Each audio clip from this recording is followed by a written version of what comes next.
En 1969, Susan Nason, una niña de 8 años, desapareció en California cuando salió de su casa para ir a devolver unos zapatos. Era una acción sencilla y cotidiana, pero después de ese momento nadie volvió a verla con vida. Meses después, su cuerpo fue encontrado en una zona apartada. Y a pesar de la búsqueda intensa que se llevó a cabo en su momento y del impacto que el caso generó, la investigación no consiguió avanzar de forma concluyente. No aparecieron pruebas sólidas ni testigos directos que permitieran reconstruir lo ocurrido, y con el paso del tiempo el caso se quedó archivado sin responsables identificados. Durante años, la historia de Susan permaneció marcada por el silencio y la ausencia de respuestas. Pero, más de 2 décadas después, cuando parecía que nada podía cambiar en este caso, la mejor amiga de la infancia de Susan aseguró haber recordado lo que le sucedió a su amiga. Según su testimonio, se trataba de un recuerdo que había permanecido bloqueado durante años en su mente y que volvió de manera inesperada. Y a partir de su declaración, el caso se reabrió y se señaló a un sospechoso que nunca antes había sido acusado y que nunca nadie había imaginado que podía ser el responsable. Gracias a ese testimonio se llevó a cabo un juicio que prometía dar una explicación a lo ocurrido. Sin embargo, lo que parecía la respuesta definitiva terminó convirtiéndose en uno de los casos más polémicos y discutidos del sistema judicial estadounidense. Hola a todos y bienvenidos a otro caso misterioso.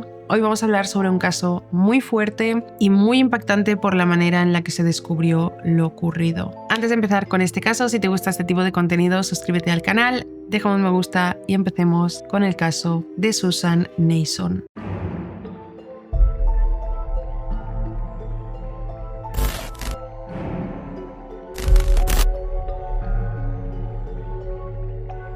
En Foster City, California, un suburbio que en los años 60 se veía como el paraíso para las familias de clase media, con sus canales de agua, parques inmensos y casas modernas, prometía la vida americana perfecta. Era ese tipo de lugar donde los niños jugaban en la calle sin que nadie tuviera que preocuparse, rodeados de vecinos que todos se conocían entre sí, y donde criar una familia parecía un sueño hecho realidad, lejos del bullicio de San Francisco. Ahí nació el 27 de septiembre de 1960 Susan Nason. Su madre era Beryl Nason y su padre Robert Nason, quienes siempre la describieron como una niña tímida pero increíblemente dulce, siendo el tipo de niña que siempre intentaba hacer lo correcto, ayudar a los demás y no se metía nunca en problemas. Aunque detrás de esa dulzura, Susan estaba lidiando con problemas serios. En 1969, con solo 8 años, la escuela se convirtió en una pesadilla para ella porque era un lugar donde los demás compañeros se burlaban de ella. Y la razón principal de este acoso siempre era el mismo, que es que su pelo era rojizo y brillante y su rostro estaba lleno de pecas. Y para muchos niños era excusa para reírse de ella y ponerle apodos crueles. Para Susan, con solo 8 años, ir a clase significaba aguantar miradas, comentarios y sentirse diferente. Pero por suerte, en medio de todo esto, hubo algo que le hizo la vida un poco más llevadera, y es que conoció y se hizo amiga de una chica llamada Aileen Franklin, otra niña que también era pelirroja con pecas y que sufría exactamente lo mismo que ella. Las dos niñas eran rechazadas por sus compañeros, pero juntas, haciéndose amigas, encontraron una especie de refugio en la otra. Pasaban el recreo hablando entre ellas, siempre juntas, compartiendo secretos, riéndose de cosas que solo ellas entendían, y muchas veces caminaban de la mano por el patio, como si intentaran protegerse la una a la otra. Hasta que con el tiempo esta amistad se volvió mucho más fuerte y se convirtieron en mejores amigas inseparables. Sin embargo, ese mismo año, el 22 de septiembre de 1969, a solo unos días de que Susan cumpliera 9 años, todo cambió de la forma más inesperada. Ese día, poco después de que sonara la campana final de la escuela, Susan se dio cuenta de que una compañera se había dejado sus zapatos. Ella sabía dónde vivía esta niña, vivía cerca de su casa, así que, fiel a su forma de ser, de hacer lo correcto, recogió los zapatos, los metió en una bolsa de papel y decidió llevárselos ella misma a su casa. Tras salir de la escuela, llegó a su casa alrededor de las 3 de la tarde, saludó a su madre Beryl y le pidió permiso para ir un momento a entregarle estos zapatos a su compañera, algo en lo que no iba a tardar demasiado tiempo porque vivía bastante cerca esta chica. Teniendo en cuenta el contexto de la época, además, que era finales de los 60, aún se consideraba normal que los niños salieran solos sin que los padres pensaran directamente e inmediatamente que hubiera algún peligro. además de que el barrio donde vivían era seguro y dejar a sus hijos caminar unas calles no parecía ser arriesgado y nunca había pasado nada. Por este motivo, Beryl no vio ningún problema y le dijo a Susan que sí, que podía ir, pero que no tardara y volviera pronto a casa. Susan asintió, cogió la bolsa de los zapatos y salió por la puerta de su casa sin saber que nunca más volvería. En el momento en el que Beryl se dio cuenta de que su hija tardaba más de lo normal, se empezó a preocupar, aunque todavía no se imaginaba lo peor. Cogió el teléfono y llamó a casa de esta compañera para preguntar si Susan había llegado y se había quedado ahí jugando con ella o hablando un rato. La madre de la otra niña le dijo que no, que Susan no había llegado, pero que su hija tampoco estaba en casa en ese momento. Y teorizaron que quizá las niñas se habían encontrado en la calle y estarían jugando o hablando. Esa explicación, al menos durante un rato, tranquilizó un poco a Beryl, que solo pidió que si veía a Susan le dijera que ya era hora de que volviera a casa, y colgó, aunque se le quedó un nudo raro en el estómago que no se le quitaba del todo. Conforme fueron pasando las horas, seguía sin tener noticias de su hija y esa sensación empezó a transformarse en miedo real. Beryl ya no pudo quedarse quieta en casa esperando, así que se subió a su bicicleta y salió rumbo a la casa de esta compañera con la esperanza de encontrar a Susan allí. Pero cuando llegó, la madre de la otra niña la miró sorprendida y le dijo que su hija ya estaba en casa desde hacía rato y que Susan había pasado también por ahí horas antes, que dejó los zapatos y luego se fue para irse a su casa. Eso era lo último que sabían que había pasado. Nadie sabía nada más de Susan. Y a partir de ese momento fue como si Susan se hubiera desvanecido en el aire en algún punto del trayecto, tan corto que en teoría debía ser seguro. Esto hizo que Beryl entrara inmediatamente en pánico, así que volvió rápido a su casa, pedaleando con todas sus fuerzas, y le contó a su marido Robert, que acababa de llegar del trabajo, que Susan había desaparecido sin dejar rastro. Esa noche los dos empezaron a buscarla sin parar por todo el barrio, llamándola por su nombre, revisando cada esquina y calle donde solía jugar, pero no había señales de ella por ningún lado. Al final, exhaustos y desesperados, tuvieron que poner una denuncia por su desaparición porque Susan no aparecía. Por suerte, la denuncia fue tomada como una prioridad absoluta y casi de inmediato iniciaron la investigación para entender qué podía haber pasado. Interrogaron primero al padre, a Robert, con varias conversaciones detalladas y pruebas de polígrafo que confirmaron que él no tenía nada que ver, descartándolo por completo como sospechoso, porque en muchos de estos casos muchas veces primero se fijan en los adultos a cargo de los niños. Luego recolectaron testimonios de testigos que habían visto a Susan ese día, donde confirmaron que la niña llevaba un vestido de flores, zapatos marrones y la bolsa de papel marrón donde tenía las zapatillas de su compañera. Todo normal hasta que unos testigos mencionaron una camioneta azul que se acercó a la niña con un hombre extraño adentro que le ofreció llevarla a casa. La única cosa rara que notaron en esa tarde aparentemente tranquila. Esa fue la primera pista clave que podría explicar qué pasó esa tarde, así que la policía se puso a buscar cualquier camioneta que coincidiera con esa descripción, pero no encontraron nada concreto. Y unas semanas después, dos chicas contactaron a la policía para contar que una camioneta azul extraña había aparcado justo junto a ellas con un hombre que intentaba persuadirlas para que subieran a la camioneta. Ellas rechazaron la propuesta enseguida y con un mal presentimiento sobre ese hombre anotaron la matrícula del vehículo porque sabían que estaba planeando algo malo y era mejor denunciarlo. Gracias a ese dato, pronto identificaron la camioneta y a su dueño, teniendo por fin un primer sospechoso real. Aunque esa pista no duraría mucho, porque después de interrogar a este hombre a fondo y requisar absolutamente todas sus pertenencias, no encontraron ninguna conexión con el caso de Susan, ni ropa, ni zapatos, ni nada que lo pudiera ligar con ella. Por lo que al final dejaron a este hombre libre, pese a la extraña y sospechosa actitud que tenía, y que mostraba que probablemente aquel hombre era un delincuente en potencia, aunque no había sido el que se llevó a Susan ese día. Así pasaron semanas completas y aunque desde el segundo día más de 200 personas, dentro de las cuales había vecinos del barrio, amigos de la familia, conocidos y hasta policías fuera de servicio, que se habían ofrecido como voluntarios para buscar a Susan y que estuvieron revisando absolutamente todo, lagos cercanos, bosques pequeños, todas las calles y hasta casas abandonadas, Susan seguía completamente desaparecida, sin ni una sola pista que indicara qué le podía haber pasado o dónde podía estar. Durante estas jornadas de búsqueda, crearon grupos que caminaban en línea recta, miraban en basureros, repartían volantes con la foto por cada esquina del vecindario e incluso llevaron perros rastreadores para ayudar, pero nada funcionaba. Todo el esfuerzo de la gente dejaba solo silencio, mientras que la esperanza se iba apagando poco a poco con cada día que pasaba. Robert y Beryl Cada vez más desesperados salían en entrevistas en los medios locales, con la voz temblorosa, pidiendo directamente a quien tuviera a su hija que se la devolviera sana y salva, rogando por compasión, y para intentar conseguir alguna información terminaron ofreciendo $10.000 por cualquier pista que llevara al paradero de Susan, una cantidad que hoy equivaldría a unos $90.000. Recompensa a la que poco después la empresa de Robert, llamada Robert Nason Company, aumentó la cifra en un 20% más, pero solo si Susan volvía a casa viva y sin ningún tipo de daños. Pero aún así, con todos estos esfuerzos nada parecía dar resultado, y después de casi 3 meses sin una sola respuesta o pista nueva, el caso parecía completamente estancado. Sin embargo, a principios de diciembre de ese año se descubrió de la manera más triste lo que le había sucedido a Susan, ya que cerca del embalse de Crystal Springs, que está junto a la autopista 92, un empleado del Departamento de Agua de San Francisco vio a lo lejos algo que parecía un colchón viejo tirado en el prado. Se acercó con cuidado, pero mientras más avanzaba, un olor horrible cada vez más fuerte empezaba a salir de ahí, activándole todas las alarmas en la cabeza de que algo no estaba bien. Siguió delante y tuvo el valor de levantar una esquina del colchón, encontrándose con el cadáver de una niña en estado de descomposición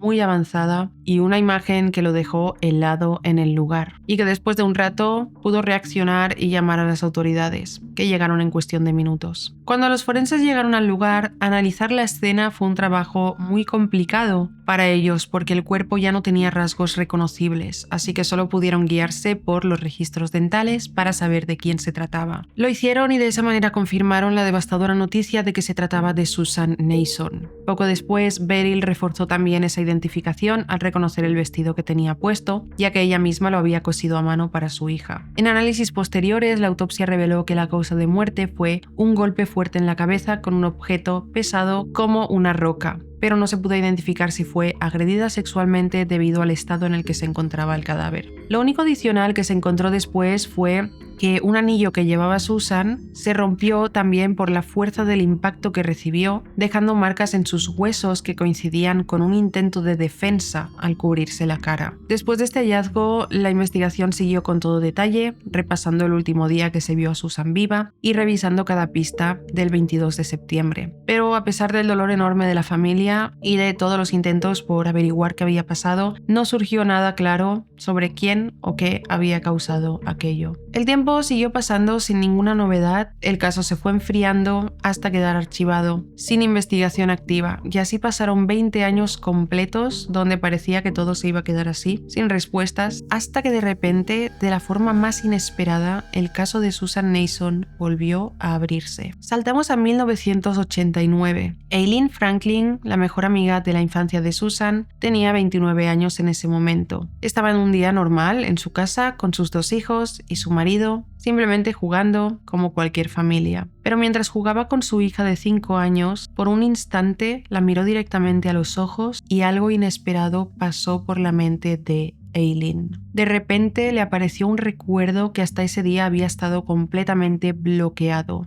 durante 20 años. Lo que vio en su cabeza fue el último día que se vio a Susan con vida. Su padre, George Franklin, la llevaba a ella, a Aileen, y a su hermana mayor, Janice, hacia la escuela en coche. Pero en el camino, Aileen vio en la calle a su mejor amiga y le preguntó a su padre si podían llevarla con ellas. George dijo que sí, sin problema, pero como su Volkswagen estaba modificado y solo tenía espacio para 2 pasajeros extra, ya que en la parte trasera había construido un tipo de cama improvisada, había puesto un colchón y no había más espacio, le pidió a Janice que se bajara para dejarle el lugar a Susan. Janice se bajó sin reclamar y se fue caminando a la escuela, quedando solo George, Aileen y Susan en el coche. George entonces le dijo a las niñas que mejor iban a ir por otro camino ese día para jugar un rato. Así que condujo hasta un bosque en Half Moon Bay, un lugar aislado y boscoso cerca del embalse de Crystal Springs, junto a la autopista 92, con senderos llenos de niebla entre árboles altos que no dejaban ver mucho y prados abiertos donde casi nadie pasaba. Ahí las niñas bajaron a jugar un rato entre los árboles mientras George las observaba desde el coche. Y después de un rato les propuso un juego diferente. Les pidió que se subieran a la parte trasera de la camioneta. Sobre ese ese colchón improvisado. El juego de George era simple y consistía en que las niñas adivinaran las partes del cuerpo que él nombraba, pero si fallaban tenían que hacer lo que George dijera. Empezaron así, pero lo que Eileen recuerda después es que su padre se acercaba demasiado a Susan y comenzó a tocarla de forma inapropiada. Eileen se asustó tanto que se fue rápido a la parte delantera del coche, tapándose los oídos para no oír ni ver qué pasaba atrás. Pero después de unos minutos miró y vio a su amiga saliendo del vehículo llorando y a su padre agarrando una roca del suelo para empezar a golpearla. Susan se tapaba la cara con las manos para defenderse y justo ahí, con los golpes, el anillo que tenía se rompió por completo. Y George continuó golpeándola hasta que ella quedó inmóvil en el suelo sin reaccionar. Eileen, que en ese momento tenía los mismos 8 años que Susan, estaba aterrada por completo con lo que acababa de presenciar. Pero su padre no paró ahí. Al instante la amenazó directamente diciéndole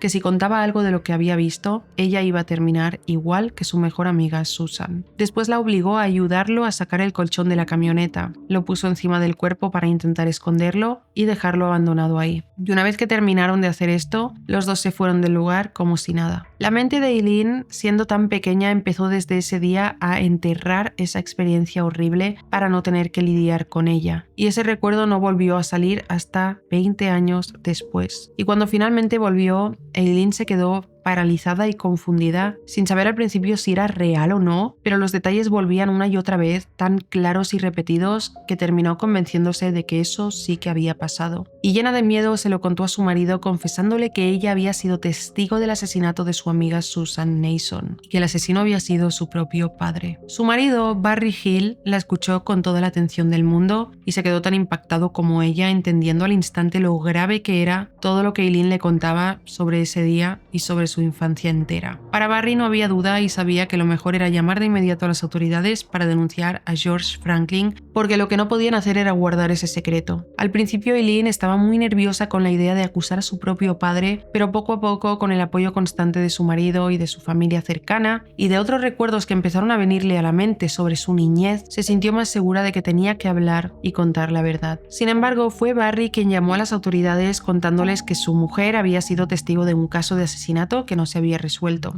por lo que no pasó mucho tiempo y los agentes llegaron a su casa y hablaron directamente con Eileen y le explicaron que necesitaban cada detalle posible para poder avanzar, para que pudieran hacer justicia y que George enfrentara lo que había hecho. Ahí Eileen contó toda la historia completa y también reveló cómo su padre había abusado de ella y de su hermana Janice durante toda su infancia, recordando cómo las tocaba sin que ellas quisieran, las forzaba a cosas sexuales desde que eran muy pequeñas y siempre usaba el miedo, las amenazas y el control para que se mantuvieran en silencio. Todos estos detalles eran muy difíciles de escuchar y los investigadores que llevaban el caso empezaron a pensar que quizá todo venía de algo llamado memoria reprimida, que, para ponerlo simple, una memoria reprimida pasa cuando alguien vive un trauma tan fuerte, tan doloroso y tan impactante que la mente lo guarda en un rincón del inconsciente como defensa propia para no tener que recordarlo conscientemente durante años, hasta que un día algo como un olor, una imagen o una situación lo hace salir todo de golpe. Con Eileen los detalles que daba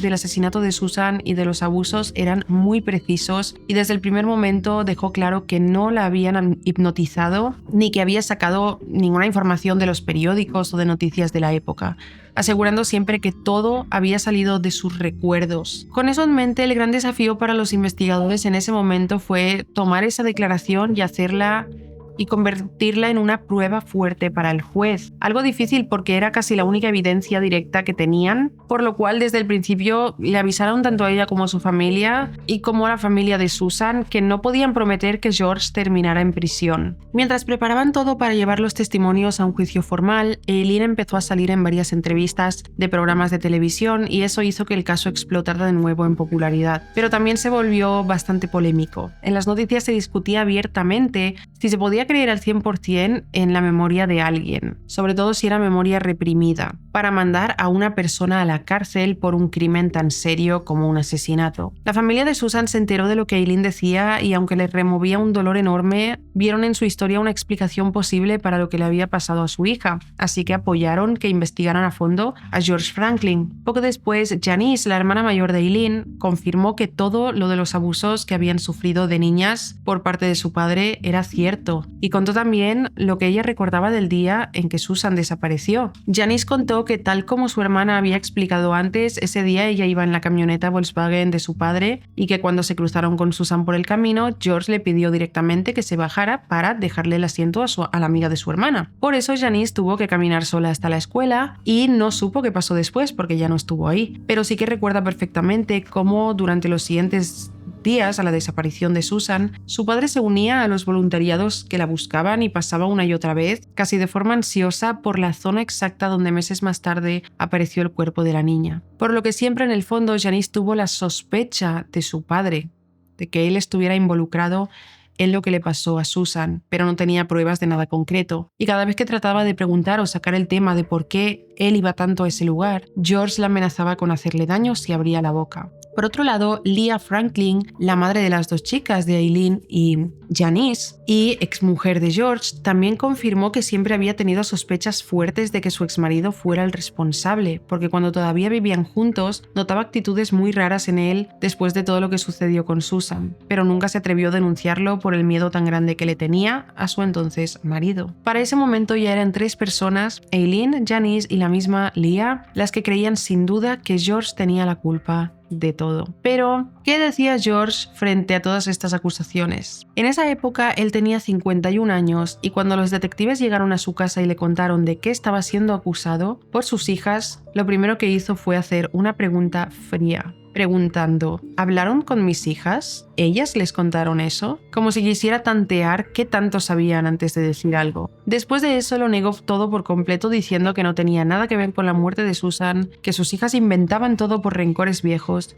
y que él era totalmente inocente, sin nada que ocultar. Aún así, cuando los investigadores revisaron dónde vivía, hallaron cosas realmente perturbadoras, como pornografía infantil explícita, juguetes sexuales de adulto y fotos de niños en posiciones comprometedoras, cosas que dejaban clarísimo que por lo menos George Franklin era un completo pedo. Aunque una de las cosas más sorprendentes de este caso es que durante esos 20 años, después de encontrar el cuerpo de Susan, fuera de la casa familiar, George era visto por todos como un hombre muy respetado. En aquel entonces él era bombero en la comunidad y era considerado como un héroe que apagaba incendios, salvando vidas y generando admiración instantánea entre vecinos y compañeros de trabajo. Pero la realidad era que dentro de su hogar la historia era otra, completamente distinta. Abusaba sexualmente de sus hijas desde muy pequeñas, las golpeaba fuerte cuando consumía alcohol, que era una de sus adicciones, y mantenía a su mujer, más tarde exmujer, Leah, viviendo con miedo constante por amenazas, donde de noche las dejaba todas temblando de miedo y de día fingía ser el padre perfecto delante de los demás. Así continuó avanzando la investigación contra George y después de meses con debates muy intensos, entrevistas por todos lados y análisis detallados de las pruebas, finalmente se consiguió hacer un juicio por el asesinato de Susan Nason en el Tribunal Superior de San Mateo, California. Allí Aileen dio su testimonio como testigo principal bajo juramento, diciendo que todo lo que contaba venía de una memoria reprimida que le había vuelto años después, aunque en sus declaraciones se contradijo varias veces. Por ejemplo, al principio dijo que recogieron a Susan yendo a la escuela cuando en realidad ella ya estaba volviendo de la escuela a casa, y otros detalles como la hora o el camino que no encajaban del todo con los informes oficiales. Pero cada vez que esto sucedía, poco a poco, Aileen iba ajustando su versión hasta que encajara perfecta con lo que se sabía del caso. Eso fue suficiente y su declaración final convenció al jurado, que creyó que solo alguien que estuvo ahí podía saber cosas tan específicas como lo del anillo roto o la posición del cuerpo. Y aunque la defensa de George insistió en que no había pruebas físicas sólidas ni nada que respaldara condenarlo solo por un recuerdo dudoso, no consiguieron cambiar nada. Así que el 16 de febrero de 1990, George Franklin fue declarado culpable de asesinato en primer grado y condenado a cadena perpetua, sin posibilidad de libertad condicional. Pero la historia no terminó ahí. Con George ya en prisión, durante los años tras el juicio, el caso siguió dando mucho de qué hablar en medios y entre la gente. Salieron varios programas de televisión como 2020 de ABC, ABC y Unsolved Mysteries, otros documentales y especiales que hablaban del tema. Hasta incluso salieron libros como Journey into Darkness de John Douglas, que tocaba el caso, y artículos en revistas que convirtieron en un fenómeno total el tema de recuerdos traumáticos. En cada uno de estos reportajes, Eileen era la estrella principal y la pintaban como un caso increíble de memoria reprimida que resolvió un crimen de hace décadas. Eso motivó a muchas víctimas de abuso a empezar a recordar y denunciar lo que les pasó con sus abusadores o situaciones de su pasado. Y justo en esa época, cuando lo de la memoria reprimida se puso tan como de moda por casos como el de Eileen, explotó también el caso de LaToya Jackson, que acusó públicamente a su padre Joe Jackson de haberla abusado sexualmente durante años, generando un debate igual de grande. Sin embargo, solo 6 años después del juicio, en 1996, todo lo que Eileen había dicho empezó a ponerse muy en duda, pues Janice, su hermana mayor, dio una declaración diciendo que después de la condena de su padre, las dos tuvieron una fuerte pelea, porque Janice sentía que Eileen había exagerado o cambiado detalles para asegurar que metieran a su padre en la cárcel y que al final todo el proceso había roto aún más a la familia. En esa discusión, además, Eileen terminó admitiendo ante Janice que sí que había ido a sesiones de hipnosis terapéutica justo antes de sus primeras declaraciones, algo que había negado completamente bajo juramento en el juicio, cuando dijo que sus recuerdos eran limpios y sin influencias. Esto era un tema serio porque en temas de memoria reprimida la hipnosis es algo controversial que puede generar recuerdos falsos o mezclados, ya que el terapeuta sin querer puede sugerir cosas y la persona hipnotizada llena los vacíos de su recuerdo con ideas y datos de otros lados, lo que hace que no se pueda confiar al 100% en ese testimonio. Aún así, en el momento, Eileen pidió a toda su familia que no contaran nada para no dañar el caso, pero lo que terminó de hacer dudar lo que Eileen había dicho fue que durante esos días ella empezó a hablar de nuevos recuerdos donde acusaba a George de otros 2 asesinatos. Uno de ellos era el de Karia Kinnaman en 1976 y el de Susan Giovanna en el año 85. 2 casos que investigaron a fondo y con pruebas de ADN descartaron totalmente que George tuviera algo que ver, demostrando que el culpable real era otro hombre y dejando aún peor la credibilidad de Eileen. Entonces, con todo lo que estaba pasando en ese momento y tantas dudas que se acumulaban, la defensa de George pidió un juicio de apelación donde presentaron todas estas inconsistencias, como lo de la hipnosis que Eileen negó y los recuerdos falsos de otros crímenes, además del punto clave de que los detalles del asesinato que ella decía solo saber, en realidad siempre habían sido públicos. Y es que en el juicio original el juez había dicho que solo alguien que estuvo ahí podría saber cosas como lo del anillo destrozado o los zapatos marrones de Susan, pero la defensa de George mostró que esos detalles habían salido en periódicos locales de la época y hasta en programas de televisión. Así que Eileen perfectamente pudo haberlo leído todo e incluirlo en lo que ella llamaba su recuerdo sin haber estado presente. Por todas estas razones, las contradicciones, la hipnosis y la ausencia total de pruebas físicas, un juez federal anuló la condena de George Franklin en abril de 1995 porque hubo errores graves en el proceso original que no permitieron un juicio justo. Y aunque al principio planeaban un nuevo juicio, los fiscales terminaron retirando los cargos el 3 de julio del 96, dejando a George libre ese mismo día después de casi 6 años en prisión. Desde ese momento la credibilidad de Eileen se vino abajo por completo y muchísima gente empezó a preguntarse si en realidad todo había sido una forma de hacer pagar a su padre por los abusos reales que ella y Janice vivieron de niñas, usando el asesinato de Susan como una especie de venganza. A partir de entonces, Eileen se aisló bastante, dio unas pocas entrevistas más, intentando defender lo que recordaba, pero cortó contacto con su familia y hasta los acusó de traicionarla. Mientras Janice, su hermana, después de contar lo de la hipnosis, también se alejó diciendo que ella quería justicia de verdad, aunque el escándalo familiar también la dejó destrozada. Por otra parte, la familia de Susan quedó devastada con la liberación de George. Beryl y Robert siempre siguieron creyendo que él era el culpable hasta el final de sus días. Robert murió en 2001, aún estando convencido de esto, pero se quedaron sin un cierre real, decepcionados, aunque aceptando que faltaban pruebas sólidas para sostener la acusación. En cuanto a George, una vez libre prefirió mantenerse alejado de todo, siempre negando cada acusación y diciendo que sus hijas lo habían arruinado por puro rencor hacia él. Hasta intentó demandar al Estado para que le pagaran una compensación, pero perdió el caso y vivió de forma discreta hasta que murió en 2021 por causas naturales a sus 79 años, después de haber estado en prisión por otros delitos menores que no tenían nada que ver con Susan. En cuanto al caso de Susan, sigue oficialmente sin resolver hasta hoy, ya que no hay ADN que apunte a nadie claro ni sospechoso confirmado. Aún así, George nunca quedó completamente exonerado y confirmaron que solo lo soltaron por problemas en el proceso legal. Y aunque por su perfil algunos todavía lo señalan como el responsable del asesinato de Susan, el asesino real sigue siendo un misterio total después de más de 50 años. Este caso realmente deja más preguntas que respuestas, no solo sobre quién fue el responsable de la muerte de Susan, sino también sobre cómo se construye la verdad cuando un crimen depende casi por completo de la memoria humana. La historia obliga a preguntarse hasta qué punto se puede confiar en recuerdos que resurgen después de muchos años, especialmente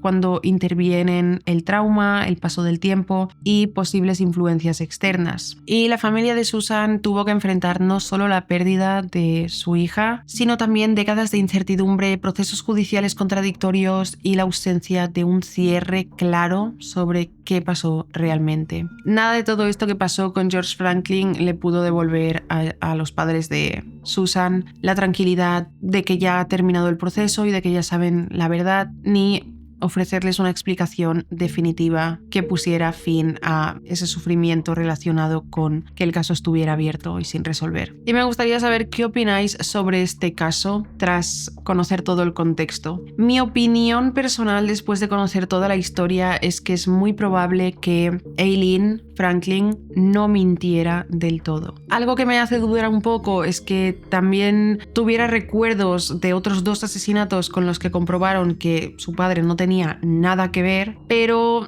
siento que hay un poco de verdad en su relato de memoria reprimida. No sé qué opináis vosotros, dejádmelo en comentarios. Y si te ha parecido interesante e informativo este vídeo, no olvides dejar un me gusta, suscribirte a este canal. Gracias por ver mi vídeo, nos vemos en el próximo. ¡Chao!